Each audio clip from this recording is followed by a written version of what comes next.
conhece esse púlpito, ele acompanhou o namoro do pastor Marcos, né? E fez o meu casamento. Então está tudo...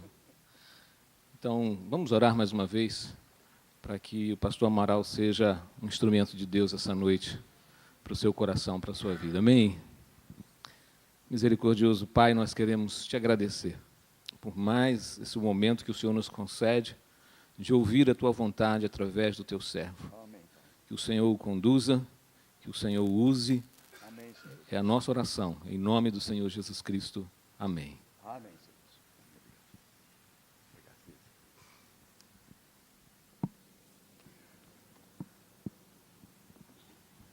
Eu desejo saudar esta igreja amada, querida, simpática, maravilhosa, com a santa paz do Senhor. Amém, meus irmãos? É uma alegria muito grande retornar aqui, queridos, e rever muitos amigos, muitos irmãos, muitas irmãs.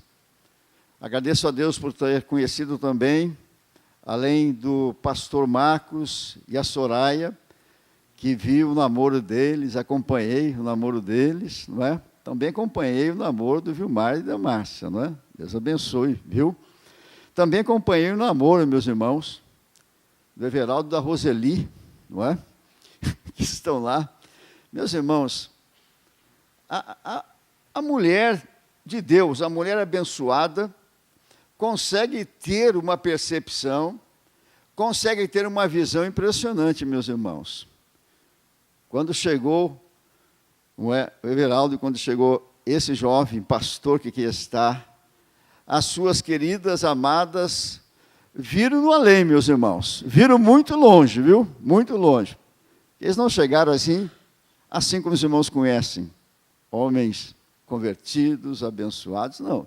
Eles chegaram na igreja, não é? Fizeram contato com a igreja, Deus começou a operar no coração desses homens, e elas viram grandes homens na vida desses servos do Senhor, não é? Deus faz assim conosco também. Nós não somos lá grande coisa não, meus irmãos, mas Deus vê em nós alguma coisa tremenda, amém? Quando o Senhor olhou para Gideão, acovardado, medroso, fugindo dos inimigos, Deus não o chamou de medroso nem de covarde. O que Deus falou para ele? Homem corajoso, homem corajoso, porque Deus vê além daquilo que as pessoas veem em nós. Eu quero agradecer a Deus porque eu tenho visto aqui nesta igreja, em muitos irmãos convertidos, em muitas igrejas, pessoas que o mundo não iam valorizar, mas Deus valoriza, as servas do Senhor valorizam e são abençoadas por isso, amém? E é uma alegria muito grande, viu? Ver aqui Vilmar dirigindo a igreja, participando, não é? Fazendo a obra do Senhor. O pastor Marcos está aí, Mãe Soraya também, acompanhamos esse namoro maravilhoso, com filhos abençoados, não é? E é uma grande bênção, meus irmãos, estar com os irmãos aqui. Alguns irmãos que estão aqui, eu vou perguntar, quantos irmãos foram membros da igreja naquele período que nós estamos aqui, de 78 a 84, levanta a mão. Quantos irmãos? Muito bem, um grande número, né? Graças a Deus. Tá? É um prazer muito grande, meus irmãos, não pude abraçar a todos ainda, mas eu o farei ainda, depois do culto, com muita alegria no coração. Eu agradeço muito a oportunidade de estar aqui com os irmãos nesta noite. Já estivemos pregando pela manhã, e agora nós retornamos para estar com os irmãos e também estar com os seus amigos. Os seus amigos. Muitos receberam um convite para participar desse culto do amigo. E nós ouvimos aqui dos irmãos que nos ministraram muitas palavras falando sobre o valor do amigo, a bênção que é ter um amigo. Eu quero parabenizar você que tem um amigo, tem 2 amigos, tem 3 amigos. Eu quero parabenizar vocês, porque é algo muito precioso ter um amigo, e as mulheres terem as suas amigas, companheiras para compartilhar algum problema, alguma dificuldade. Isso é uma grande bênção do Senhor na nossa vida. Você que tem amigos pode se alegrar porque é, na verdade, uma grande bênção. Eu quero pedir aos irmãos e amigos que abram suas Bíblias agora, lá no trecho de João, no capítulo 15, já foi feita a leitura do trecho completo, eu quero agora ler um versículo apenas, que é o verso 13.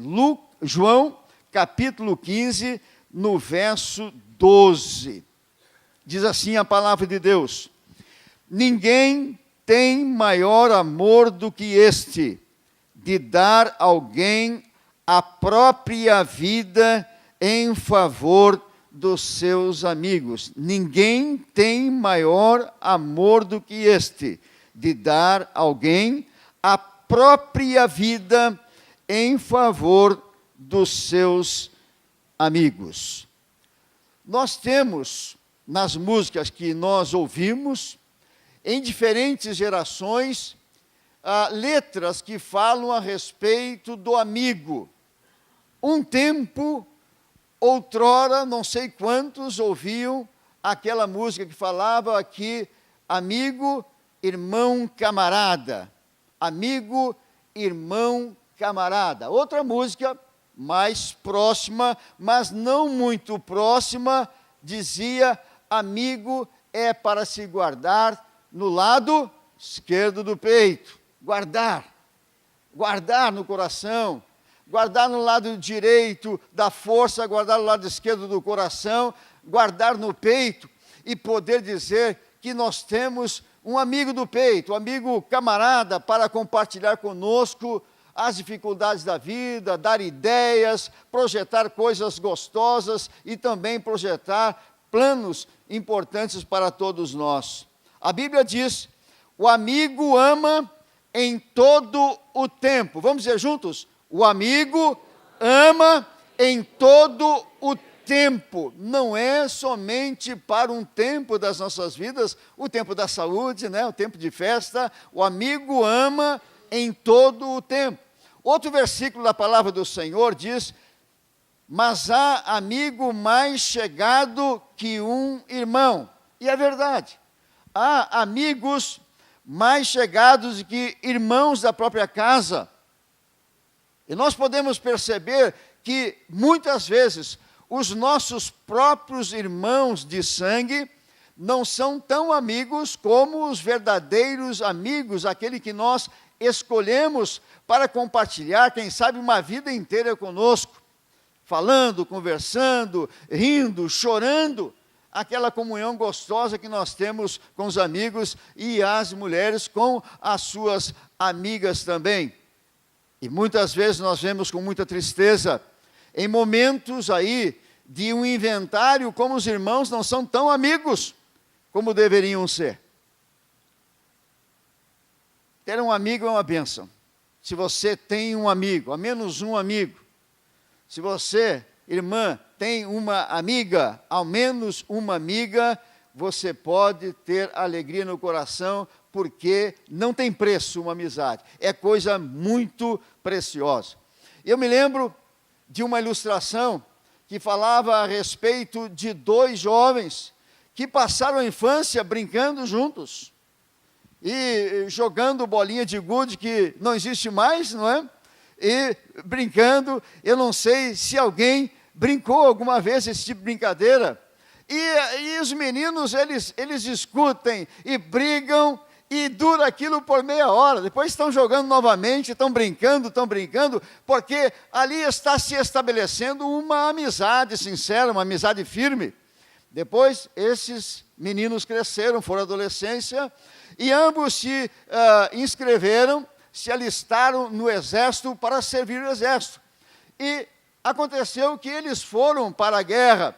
E quando eles estavam na guerra, no campo de batalha, aconteceu que eles foram surpreendidos por um intenso fogo do inimigo, bala para tudo que é lado. Atingiu alguns dos soldados, e o comandante pediu para que eles voltassem, se entrincheirassem novamente, mas todos correram, alguns ficaram lá, ninguém sabia se vivos ou mortos, mas lá ficaram alguns. E um amigo daqueles inseparáveis, ele ficou procurando na trincheira se o seu amigo estava com ele ali. E não estava. E ele perguntou se alguém havia visto o seu amigo. Não, ele não está aqui na trincheira. Depois, então, ele pensou que poderia estar lá entre aqueles que há dezenas de metros, lá no front, lá adiante, estava caído, e ninguém sabia se morto ou não. Alguns gemiam, outros em silêncio mortal, quem sabe mortos mesmo. E aquele jovem pensou, não posso deixar meu amigo lá. Eu não posso deixar o meu amigo lá. E ele saiu da trincheira e tentaram segurá-lo para não sair daquele lugar de segurança. Ele saiu e ele foi se arrastando, rastejando, onde havia possibilidade de fazê-lo, ficando atrás de uma pedra e para fugir dos tiros, e foi e chegou no campo e olhou, havia um soldado que já estava morto. Ele foi procurando e procurando, até que chegou em algum que estava gemendo, e quando ele girou o corpo, era o seu amigo, era o seu amigo. E quando ele pegou o seu amigo, colocou, ajoelhou-se, colocou a cabeça do amigo no seu colo, sobre a sua perna, e o amigo simplesmente, com a voz misturada em soluços de sangue, ele falou para o seu amigo, eu sabia que você não iria me abandonar. Eu sabia que você voltaria para me ajudar.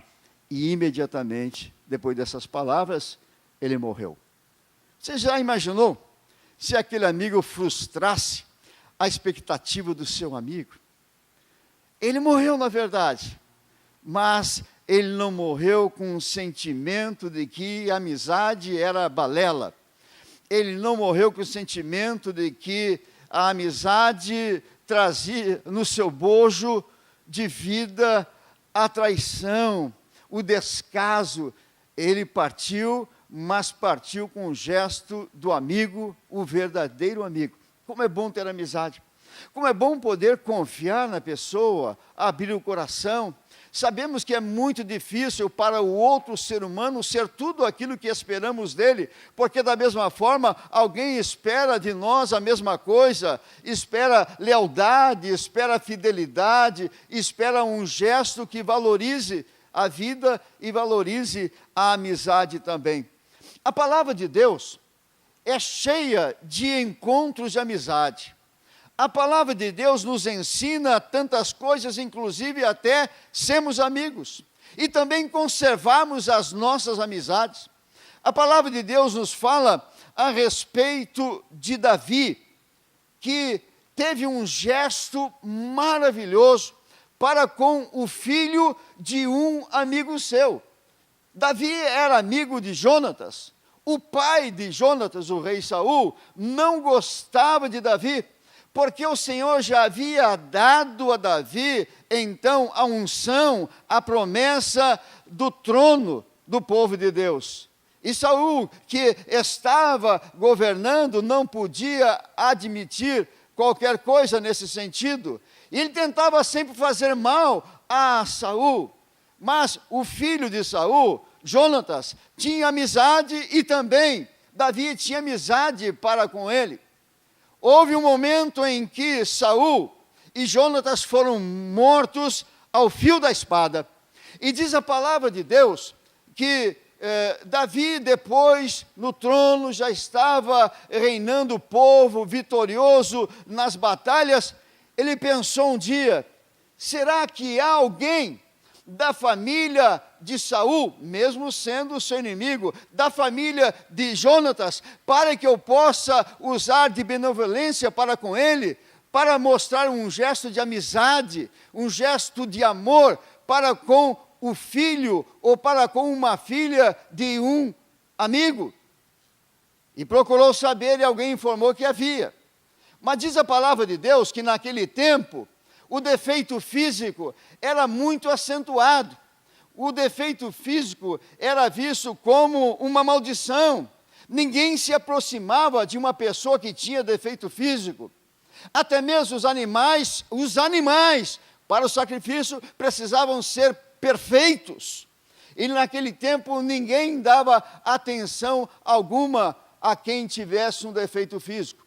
No dia em que chegou a notícia da morte de Saul e de Jonatas, então, com medo de que os inimigos viessem para saquear a casa, queimar a casa e fazer tudo aquilo que nós vemos nos filmes, então a ama saiu com Mefibosete no seu colo, um bebê.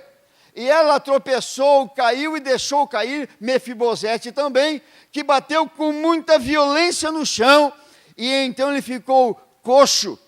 Ele quebrou os tornozelos, e ele ficou então com dificuldade para caminhar. Bastou para uma rejeição da sociedade para com esse defeito físico. Por isso, quando nós lemos o trecho das Sagradas Escrituras, nós vemos lá que por vários momentos, aquele que estava narrando a história mencionou o fato de que ele era coxo. Havia um mas, era coxo. E diz a palavra do Senhor que por ser coxo, rejeitado pela sociedade, então ele deixou os seus cabelos crescerem, não aparava a sua barba, estava com depressão, não cortava as suas unhas, estava como que um animal do campo. Mas quando Davi perguntou: há algum filho ainda da casa de Jonatas, da casa de Saul, para que eu possa demonstrar o meu amor, a minha amizade, que eu tinha também pela sua família toda? Alguém falou que havia Mefibosete. E diz a palavra de Deus que Davi chamou Mefibosete. E Mefibosete, quando chegou na presença de Davi, ele se ajoelhou, porque Davi era um rei, e ele era um nada diante da sociedade. Ele se ajoelhou diante de Davi e reverenciou diante de Davi, com um gesto de colocar a sua cabeça para baixo. E Davi disse: fique de pé. Fique de pé. E ele falou para Davi: olha a expressão de uma pessoa rejeitada pela sociedade. Uma pessoa que não tinha amigos, uma pessoa que não tinha comunhão com uma sociedade que rejeitava as pessoas que tinham qualquer defeito físico. Ele diz assim: como pôde o rei se lembrar de um cão morto como eu? Ele se julgava um cão e um cão morto.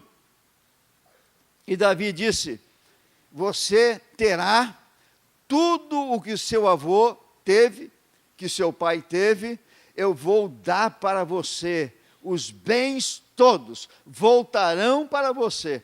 E Davi disse ainda mais: e você estará à minha mesa todos os dias da sua vida, até o dia da sua morte. Davi convidou aquele homem rejeitado pela sociedade para estar à mesa do rei durante toda a sua vida.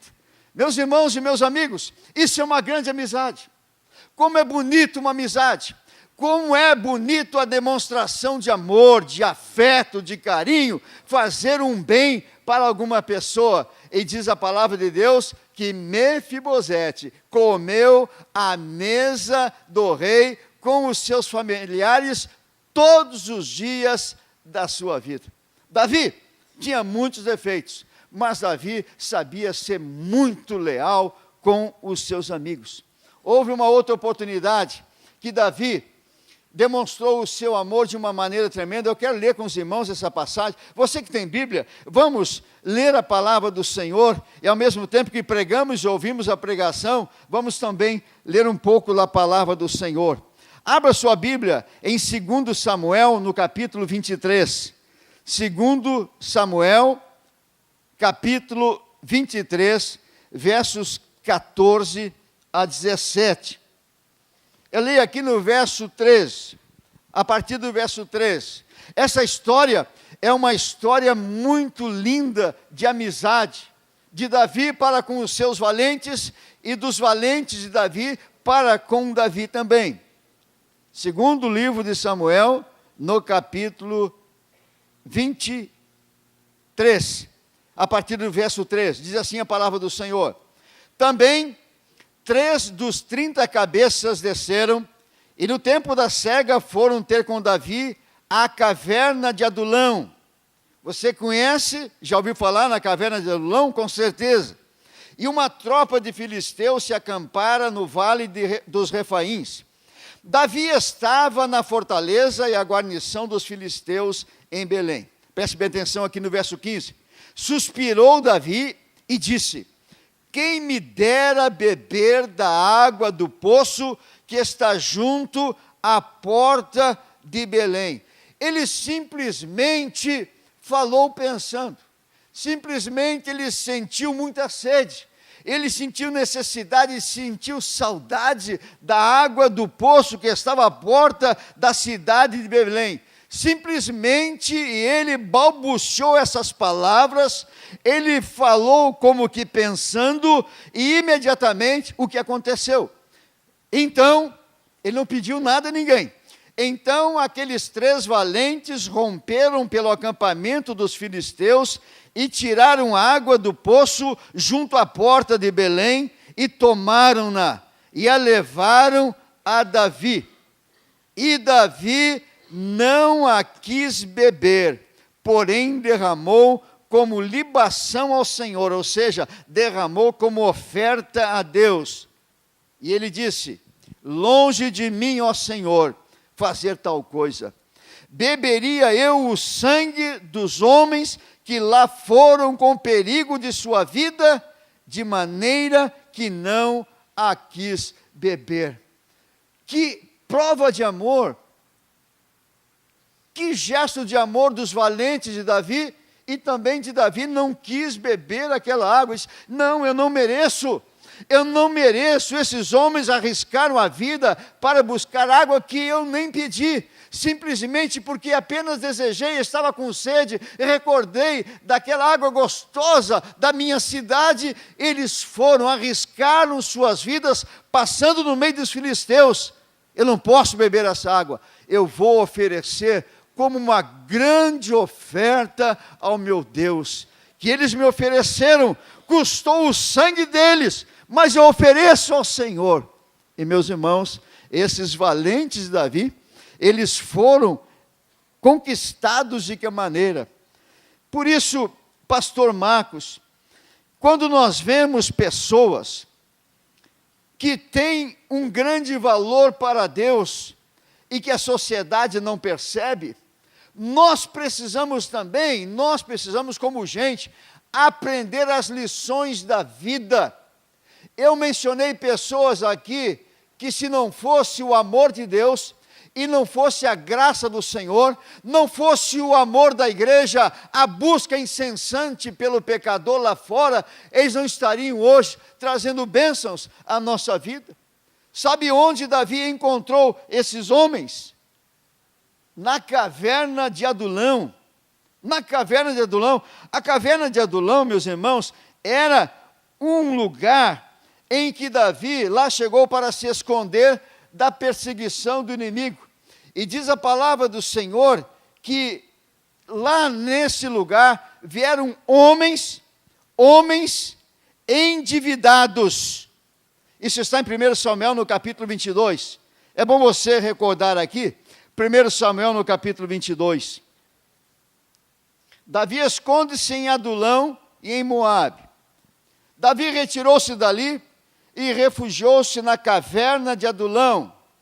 Quando ouviram isso, seus irmãos e toda a casa de seu pai desceram ali para estar com ele. Olha só o tipo de gente que se aproximou de Davi para ficar com Davi. Ajuntaram-se a ele todos os homens que se achavam em aperto, e todo homem endividado, e todos os amargurados de espírito, e ele se fez chefe deles. E eram com ele uns 400 homens, era muita gente, meus irmãos. Ora, eu fico pensando se hoje os endividados e os apertados e os amargurados de espírito se aproximassem num espaço só, não haveria caverna grande o suficiente para abrigar a todos. Vivemos momentos em que muitas pessoas estão endividadas. Sabe, meus irmãos, e aqui eu paro para fazer uma observação. Nem toda a pessoa endividada é a pessoa pior do mundo. Alguma pessoa, essa pessoa está endividada, cuidado com ele. Olha, essa pessoa está devendo alguém. Olha, ele comprou um carnê lá, comprou um móvel para a sua casinha em 12 prestações e não está conseguindo pagar. Meus irmãos, vivemos situações tão difíceis no nosso país que nós não podemos recusar a amizade, o amor e compartilhar bênçãos com pessoas endividadas. Estar endividado hoje é uma circunstância da situação econômica do nosso país. Muitas pessoas boas precisam ter uma oportunidade, vencer então as suas dívidas e reequilibrar a sua condição diante da sociedade novamente. Amém, meus irmãos? Há muitas pessoas, talvez esteja aqui alguém endividado, preocupado. Os valentes de Davi, aqueles que foram buscar água para Davi, eram esses homens, outrora endividados. Depois saíram para a batalha, foram vitoriosos e tornaram-se generais de Davi, homens de grande valor. Quando Deus olha para cada um de nós, Ele vê valor na gente, amém, meus irmãos? Quando Ele olha para mim, olha para você, Deus está vendo valor aí. Não é dificuldade que você possa ter, um caminho errado que você tomou na sua vida, uma dívida que você tem para pagar, uma reputação que as pessoas estragaram com palavras, muitas vezes nada verdadeiras, e você está se sentindo rejeitado às vezes pela sociedade.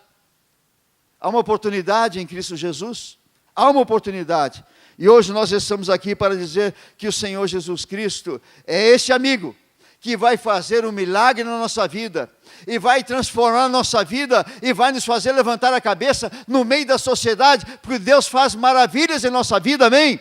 Ele pode fazer. Por isso nós estamos hoje, no culto do amigo, pensando em Jesus Cristo, esse que é o nosso maior e melhor amigo. A palavra de Deus diz que o amigo ama em todo tempo. E o texto que nós lemos no começo foi: ninguém tem maior amor do que este, de dar a alguém a sua vida pelos seus amigos. E Deus, Ele dá prova do seu amor para conosco, em que Cristo morreu por nós, sendo nós ainda endividados, pecadores, endividados com o inimigo. Satanás vinha todo dia rir da nossa cara, porque nós estávamos em dívida, não havíamos ainda buscado ao Senhor para a nossa salvação pessoal. E aquele que não busca o Senhor, aquele que não teme o nome do Senhor, é alguém que está, de certa maneira, ainda comprometido e permitindo que o diabo ria da sua condição. Eu posso imaginar, irmãos, o diabo entrar num presídio lá em Bangu, só dando gargalhada daqueles coitados que estão lá, porque não conseguiram pagar uma dívida, ou porque roubaram um biscoito no supermercado para dar para o filhinho comer. O diabo vai lá para rir da cara deles. Davi teria tudo para dizer: não quero conversa com vocês, não quero conversa com vocês. Eu sou Davi, eu sou de uma classe diferente, o Senhor já me prometeu o trono de Israel, eu serei rei daqui a pouco, não quero saber de vocês. Mas Davi encontrou naqueles homens os melhores amigos e os generais para sair com ele nas guerras naquele tempo. A palavra de Deus nos diz, meus irmãos, que talvez por um homem bondoso alguém ouse morrer, mas por um justo não há quem morra. Isso está lá em Romanos, no capítulo 5, versos 6, 7 e 8, onde diz depois: Deus dá prova para conosco em que Cristo morreu por nós, sendo nós ainda pecadores. Ele não esperou que ficássemos limpinhos, bonitinhos, cheirosinhos, para nos abraçar e nos amar. O pai do filho pródigo, quando viu o seu filho se aproximando, ele beijou o seu filho como estava, vindo do chiqueiro.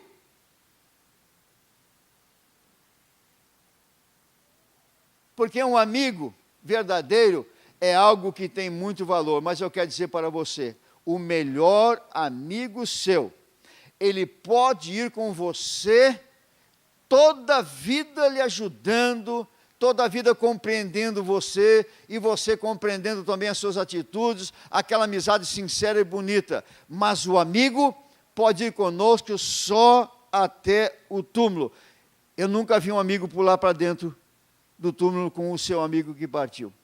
Ele vai só até aí, o que ele pode fazer. Sabe por que ele não pula dentro? Ele também tem um instinto de preservação da vida dada por Deus. O amigo ama até aquele momento, até a beira do túmulo, mas não pula para dentro. É importante ter amigo, mas nós sabemos que o amigo também tem limites. Ele tem limites. A palavra de Deus diz que o Senhor Jesus Cristo, ele foi à cruz do Calvário, lá era o nosso lugar. Ele foi no nosso lugar. Ele deixou-se pregar no nosso lugar. Ele não somente mostrou o seu amor, a sua compaixão para conosco, não somente caminha conosco nesta vida, mas ele foi e tomou o nosso lugar lá na cruz do Calvário, e ali ele deixou a sua vida. O Senhor Jesus Cristo nos encontrou nesse caminho difícil da vida. Estamos feridos.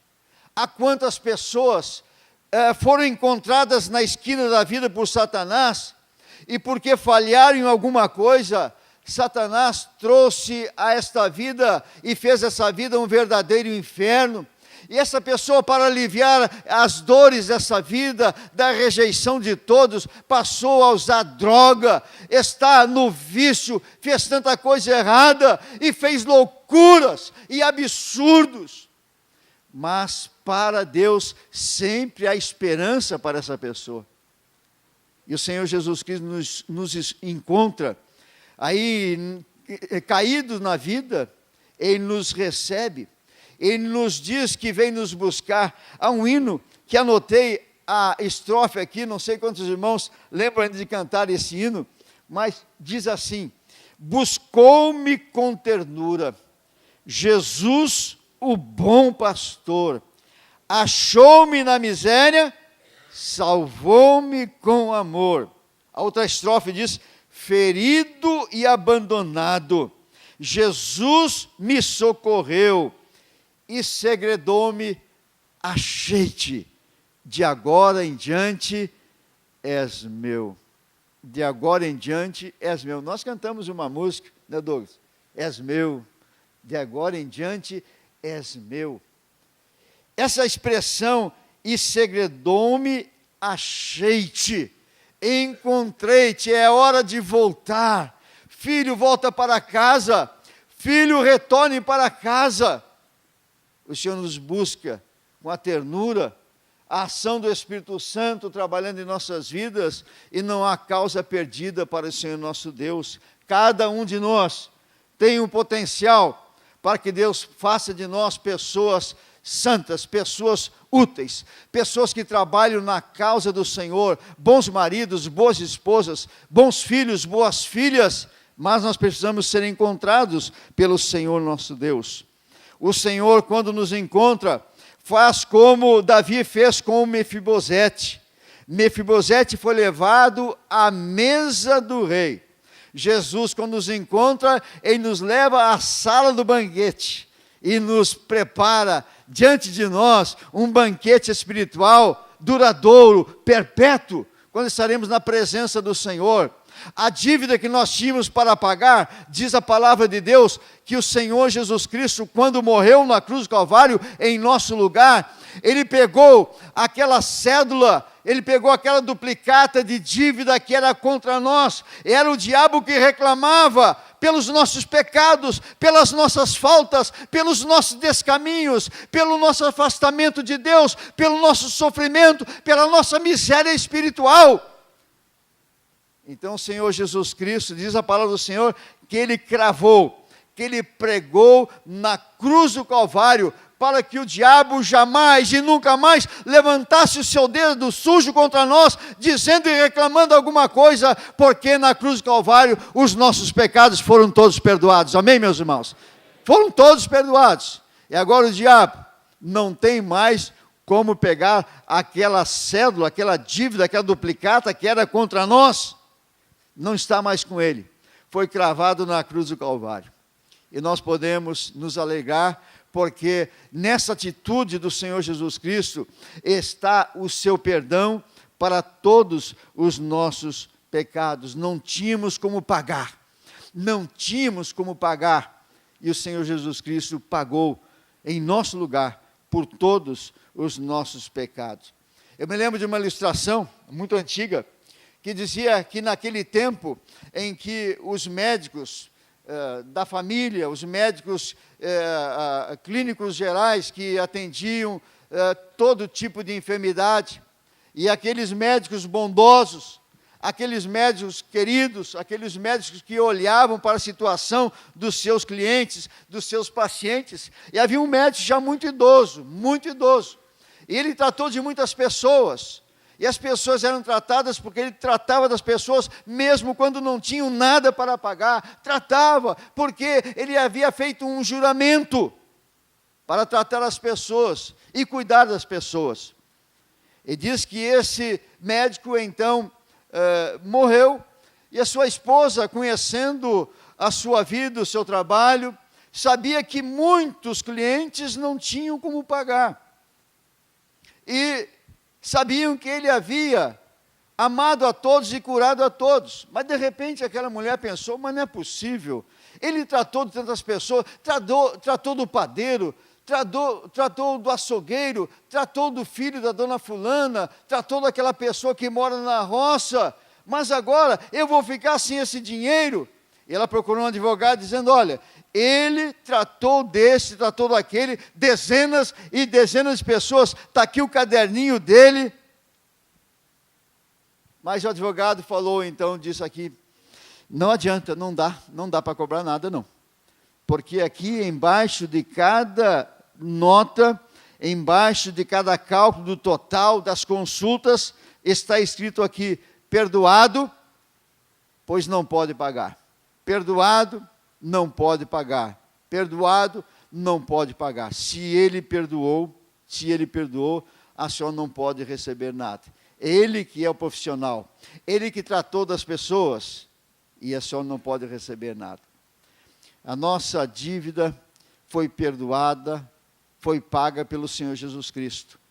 E o inimigo não tem como levantar mais o dedo contra nossas vidas, porque nós fomos perdoados pelo Senhor e Salvador Jesus Cristo.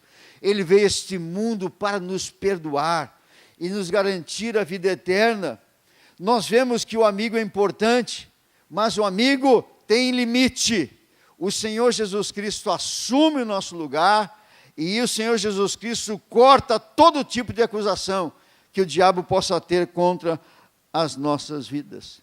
Por isso nós estamos reunidos nesta noite, e eu estou aqui com os irmãos também, para pregar e para dizer a todos os amigos convidados aqui nesta noite, que você é uma pessoa feliz, porque você tem um amigo que lhe convidou, que trouxe você à casa do Senhor.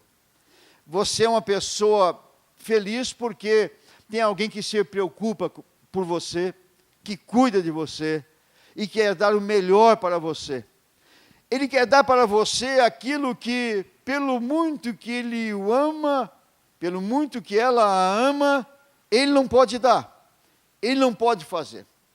Ele pode ficar com você, o seu amigo ficará. Aí ele é um verdadeiro amigo. Ele ficará com você no hospital, ficará cuidando de você. Quando você tiver dificuldade financeira, você vai procurá-lo, ele vai auxiliar na sua medida, na sua capacidade de poder ajudá-lo. Mas sabe de uma coisa? O seu amigo não pode morrer por você. A palavra de Deus nos diz com segurança que por um homem bondoso, talvez alguém ouse morrer. Eu não vi ainda. talvez num gesto de tentar salvar alguém, uma pessoa acidentalmente morre. Mas morrer no lugar de outro, talvez só nível de papai e nível de mamãe. Mas amigo, ele faz o que pode fazer até aonde pode fazer. Há um amigo que pode fazer mais, amém, meus irmãos? Há um amigo que pode fazer mais. Esse amigo é o Senhor Jesus Cristo. Ninguém tem maior amor que Ele, de dar a sua própria vida pelos seus amigos. E o Senhor, quando olha para nós, Ele vê aqui um amigo. Ele vê aí um amigo. Mesmo que a sociedade rejeite você, mesmo que a sociedade às vezes não goste de você, mesmo que você esteja muitas vezes percebendo que há uma conspiração velada, mesmo que abstrata, das pessoas contra a sua vida, eu quero dizer para você que você para Deus é importante. Você para Deus é importante. E o Senhor Jesus Cristo, Ele veio a esse mundo, Ele decidiu escolher vir e morrer por cada um de nós. É por isso que nós estamos aqui nessa noite, para dizer que Jesus Cristo é o maior amigo, e ninguém tem maior amor do que esse amigo, que é de dar a sua própria vida pelos seus amigos. Eu quero convidar você para inclinar sua fronte na presença do Senhor agora. Você que está aqui nesta noite, para prestar culto a Deus, você que está aqui na presença do Senhor nesta noite, para agradecer pelo seu amigo, pela sua amiga. Você é uma pessoa amada, e como é bom se sentir amado, querido, pelos amigos.